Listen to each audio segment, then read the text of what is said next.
Sebastián, ¿cómo va? Buen día, buen miércoles. Hola Carlos, ¿cómo te va? Buen día. Todo muy bien por acá, todo muy bien. Donde están agitadas las aguas, donde todo está muy sensible, donde alguien diría, usando una metáfora, está todo en pie de guerra, es en el campo. La relación del campo con el gobierno nacional está en un momento de altísima tensión, Sebastián.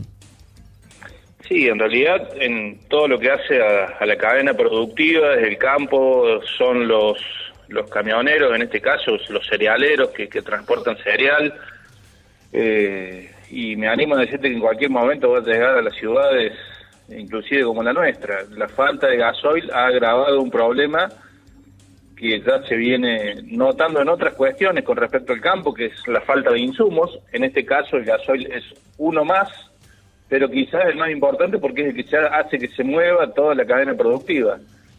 Entonces vemos que ya se había anunciado un paro para el día lunes de los camioneros, que empezó mucho antes porque arrancaron hoy en el sur de Córdoba con cortes en algunas rutas, y muchas veces lo van haciendo no por una cuestión de que sea un impulso, de que sean ganas de adelantarse, sino porque ya directamente no tienen gasoil para transitar por las rutas del país. Entonces esto se va a ir agravando seguramente con el correr de los días, y tiene mucho que ver con la mala política energética que está implementando este gobierno, ¿no? Bien, para ustedes no hay ningún punto para tener en cuenta, por ejemplo, que estas problemáticas se repitan en buena parte del mundo, ¿no? Recién acabo de leer, en España el gasoil superó al combustible, a la nafta, hay escasez de combustible en los principales países desarrollados por la crisis mundial devenida de la guerra en Ucrania. ¿Ustedes no lo toman en cuenta? A ver, Carlos, el tema está que nosotros vivimos en un país que produce combustibles, y esto es una cuestión más en tanta falta de previsibilidad que hay a lo largo y a lo ancho de nuestro país. Si usted me dice España, que está directamente relacionado con Rusia, con la provisión de combustible, le digo, y sí, es seguro que va a faltar en España, en Francia, Alemania, al igual que va a faltar gas, al igual que van a faltar un montón de cuestiones. Ahora, cuando usted vive en un país que es productor y que estamos en el otro lado de la tierra, y claramente algo estamos haciendo mal, porque si nos fijamos, la realidad de Uruguay, de Paraguay, de Bolivia, de Chile, es totalmente distinta a la nuestra. Entonces, utilizar como excusa que hoy está faltando en España, pierde validez cuando lo contrastamos, insisto, contra el espejo de los países vecinos. Bien, bueno, usted dice somos un país productor, bueno, pero también somos de los principales países productores de alimentos del mundo, y tenemos hambre en la Argentina hace mucho tiempo. Bueno, pero claramente de eso viene el reclamo que estamos impulsando desde Campo Más Ciudad para este 23 de abril. Creemos que claramente el problema no es el que produce, sino que es la mala política de los gobiernos que han ido pasando en la administración de este país, y tiene que ver con el gasto político puntualmente. No puede ser que una pyme tenga que producir fortunas para tener 10 empleados en blanco y tengamos un senador o un diputado que ni bien asume, nombra 20 o 30 asesores, todos en blanco y con sueldo de 150 o 200 mil pesos. Entonces, preguntémonos como argentinos, como ciudadanos de bien, ¿cuánto tiene que producir una pyme para tener 10 empleados, la mitad de lo que tiene un diputado o un senador, para poder pagarle 200 mil pesos de sueldo a un empleado y encima tenerlos en blanco? Y nos fijemos de dónde salen los fondos para pagarle a uno y a otro. Entonces, va siendo hora de empezar a sincerar el relato, va siendo hora de empezar a entender a dónde tenemos la gotera en el país y buscar la forma de solucionarlo, ¿no? En números reales, ¿usted cree que la incidencia del gasto político es importante en el país? En números reales. Absolutamente. Absolutamente importante. O sea, tenemos 20 ministerios, de los cuales por lo menos 10 los tenemos al vicio. Y se lo voy a poner con ejemplos claros. Tenemos un Ministerio de Salud que ni bien asumió este gobierno, festejaban que ahora tenemos ministerio. Resulta ser que a la vuelta de todo este relato, somos uno de los países con mayor cantidad de muertos por coronavirus pasada la pandemia en buena parte del mundo. Tenemos un Ministerio de la Mujer en el cual la cantidad de femicidios se han elevado. Tenemos un Ministerio de Ambiente que dejó que se incendiara toda una provincia como fue la de Corrientes y buena parte de algunos otros lugares del país. Entonces, claramente tenemos un montón de dependencias al vicio que terminan siendo cajas políticas y que hacen a la incidencia de un presupuesto que termina siendo vacío de contenido cuando uno lo contrasta contra la realidad. Insisto, esto es relato contra realidad. Entendiendo eso, claramente es lo que hay que ajustar. Lo que hay que ajustar es la política. Sí o sí, o sea, no podemos seguir pateando la pelota para afuera cuando el problema lo tenemos adentro. Bien, el campo, no hay ninguna autocrítica en el sector del campo, entendiendo la crisis alimentaria que vive la Argentina, la situación de elevación fiscal, que es la más elevada en toda la economía, también deviene del campo, la situación de que, por ejemplo, el campo en su momento pidió y tuvo un gobierno que le otorgó todo lo que el campo le había pedido, le solicitaba, y sin embargo no se modificó el día a día de los ciudadanos argentinos a la hora, por ejemplo, de los alimentos, de los insumos. Hay una autocrítica, hay un diferencial entre el pequeño productor y el gran productor, porque el campo, yo veo la palabra campo y el campo no son todos. A ver, Carlos, en esto no hay un diferencial entre el pequeño y el gran productor. No. O sea, porque el primer diferencial lo debería hacer el gobierno. El gobierno le cobra exactamente, tiene la misma carga impositiva para el pequeño productor, para el que tiene 50, 100 hectáreas en cualquier lugar del país, como para el que tiene 5.000 y no hace ningún tipo de diferenciación. El gobierno no tiene diferencial con el que vive a 50 kilómetros del puerto de Rosario, como el que vive a 700 kilómetros tiene de distancia el puerto de Rosario.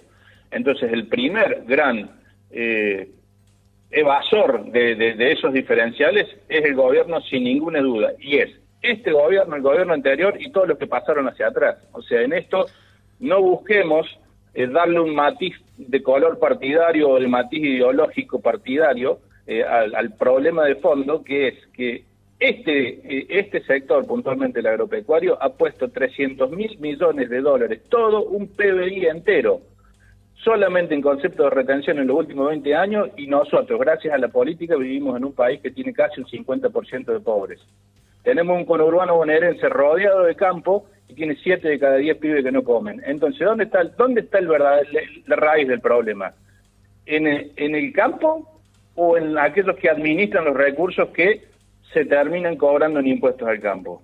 O sea, va siendo hora que como país empecemos a ver dónde realmente tenemos la raíz de este problema, porque si no vamos a seguir dando discusiones de si está bien o está mal pagar impuestos, de si está bien o está mal pagar retenciones, pero insisto en esto, cuando uno lo contrasta contra la realidad de los números fríos, por más que usted me diga que sí, que puede haber evasión, y que sigue siendo problema del gobierno, porque si usted pone un impuesto, tiene que poner las condiciones, primero, para que ese impuesto pueda ser pagado, y segundo, para que ese impuesto pueda ser cobrado.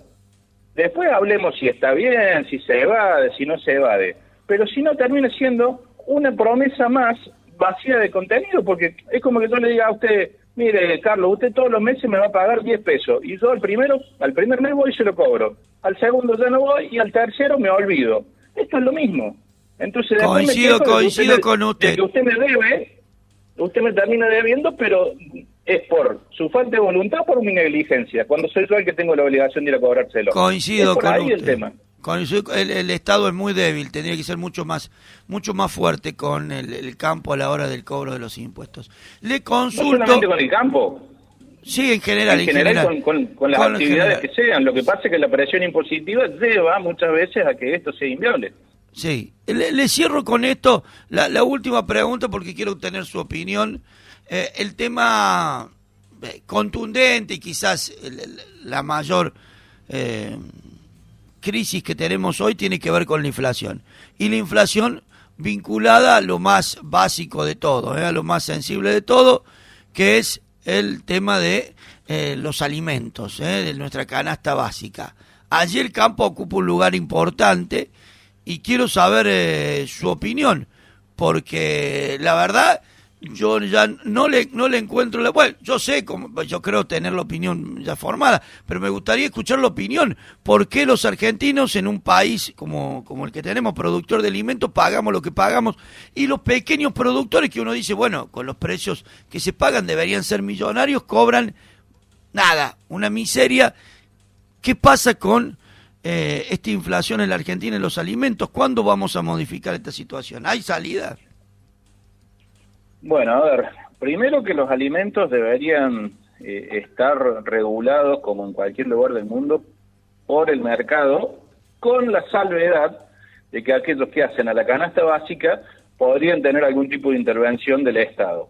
Primer dato. Segundo dato, en un país donde la incidencia del productor, vamos a ponerlo sobre una tira de pan, es de apenas un 10% en el valor total, porque lo que le pagan al productor por esa materia prima después transformada en pan, esto puede ser con el pan, con la leche, con la carne, con lo que sea, es una incidencia ínfima en el valor total. Claramente el problema no lo tenemos en el productor de esa materia prima, lo tenemos en toda la cadena hasta que llega a la góndola y hasta que la persona lo compra. Voy a volver a lo que le digo. Cuando uno entiende de que el que carga gasoil para llevar esa materia prima, el que tiene que pagar aportes por todos los empleos que tiene, el que tiene que ponerlo en la góndola y tiene que pagar una tracalada de impuestos para poner ese producto en góndola, le recarga todos esos impuestos al bien que se está vendiendo, claramente el problema lo tenemos en la carga impositiva y no en el que produce la materia prima, el que la comercializa o el que lo transporta. Pero Sebastián, en otros países del mundo hay más carga impositiva y no hay esta inflación. Pero porque no tienen la emisión descontrolada que tiene Argentina. Y hay países que tienen más emisión. Pero no descontrolada. Sí. Ahí está el tema. Sí, Sebastián... para que no exista inflación, usted tiene que tener una moneda que tenga un respaldo. Si usted no tiene una moneda creíble ni con respaldo, pasa esto. Pero, Sebastián, a mí me sorprende porque sos un tipo muy inteligente y además tenés mucho conocimiento. No te he escuchado hacer mención del principal problema que tenemos con la alimentación en la Argentina y con los productos básicos, que es los monopolios, los oligopolios, que además se los llevan puestos los pequeños productores, porque son los que le pagan 2 pesos y después vos pagás el producto 100. ¿Por qué el campo no habla? ¿Por qué el campo, yo esa es la pregunta, por qué el campo politiza todo y el culpable es el Estado siempre, que tiene sus responsabilidades? ¿Por qué no habla el campo? ¿Por qué no levanta bandera en contra de los monopolios, de los oligopolios, que son los que nos condenan desde hace décadas, los verdaderos dueños de la Argentina? Porque usted sabe que Alberto Fernández no tiene poder en la Argentina, ni lo tuvo Macri. Usted sabe quiénes son los que tienen poder en la Argentina, usted lo sabe. A ver, Carlos, el principal monopolio de la intervención lo tiene el Estado. Si usted, se lo voy a hacer la cuenta muy sencilla, ¿bien? Si usted a la canasta básica le afloja la presión impositiva, hace que todos los productos de la canasta básica de los argentinos, estamos hablando del hambre de los argentinos, la mesa de los argentinos, que tanto le gusta hablar a este gobierno, si usted le saca simplemente el IVA, hace que bajen un 20%. Si usted le saca el 20% de IVA que se cobra sobre los combustibles, hace que ese producto de la canasta básica que está al final baje un 30%. Ya usted le sacó el 21% de IVA más un 10% más. Entonces no se cobran impuestos. Entonces no se le cobra impuestos a los grandes monopolios de la Argentina. Si usted quiere luchar de manera inmediata contra la inflación y el hambre, es lo primero que debería hacer. Después, ocúpese de cobrarle a esos grandes monopolios, oligopolios y demás, lo que corresponde. Porque no nos olvidemos que esos monopolios, esos oligopolios son los que terminan financiando campañas. Ah, sí, por supuesto. Entonces, pero claro, esos monopolios, esos oligopolios no tienen que ver con el campo. Ahí es donde, porque usted mismo me lo está diciendo. Sí, tienen que ver, tienen que ver, usted sabe que esos monopolios, esos oligopolios son empresas que trabajan con el campo, y usted mismo me lo acaba de decir, que se terminan morfando a los pequeños productores y a los medianos, me animo a decirle que también, se los terminan comiendo vivo, ¿o me equivoco? ¿Me lo acaba de decir usted? Sí, pero por supuesto, pero yo no veo que el campo se haga cargo y diga algo de eso. Pero no es el campo, estimado, a ver, El campo lo único que hace es venderle a esa gente. El campo lo que tiene que hacer es exigirle al gobierno que tome las medidas para que esos monopolios que están prohibidos por ley no existan en el país. Les recuerdo que el mismo, campo... esto es como los impuestos. Les pero recuerdo... esto es lo mismo que los impuestos que yo le planteo recién. Sebastián, el hay gobierno crea un una... impuesto pero no se encarga de cobrarlo. Está bien, Sebastián. Usted exige un Estado que sea duro y que cumpla, que pida y cumpla lo que tiene que hacer. Pero después... Claro que sí, para eso lo pagamos. Bueno, pero como por ejemplo con Vicentín, el campo salió a reclamar y el campo se puso en pie de guerra porque el gobierno tenía que cumplir con la ley. ¿Sí? Pero por supuesto que sí. Bueno, vamos acomodando. Lo que se hizo en Vicentín fue intentar generar una expropiación de manera compulsiva. Lo que se exigió, por lo menos desde el lugar que yo ocupo dentro del campo nacional, lo que se exigió era que la ley se cumpla. Estamos hablando de dos cosas distintas. No es ningún... Porque es ver, el Estado haciéndose cargo de una situación. Un monopolio, genera un oligopolio, se financia campañas políticas, pero que se hagan cargo, Vicentín. Que los quemen vivos en la plaza. Ahora, lo que no se puede permitir es que por una cuestión compulsiva, por una cuestión ideológica, se termine avasallando la ley. Eso no se lo puede permitir. Como ciudadanos no lo podemos permitir. Son dos cosas diferentes. Largo debate, Sebastián. Te mando un abrazo. El tiempo se nos fue. Un abrazo grande. Un fuerte abrazo, Carlos, como siempre.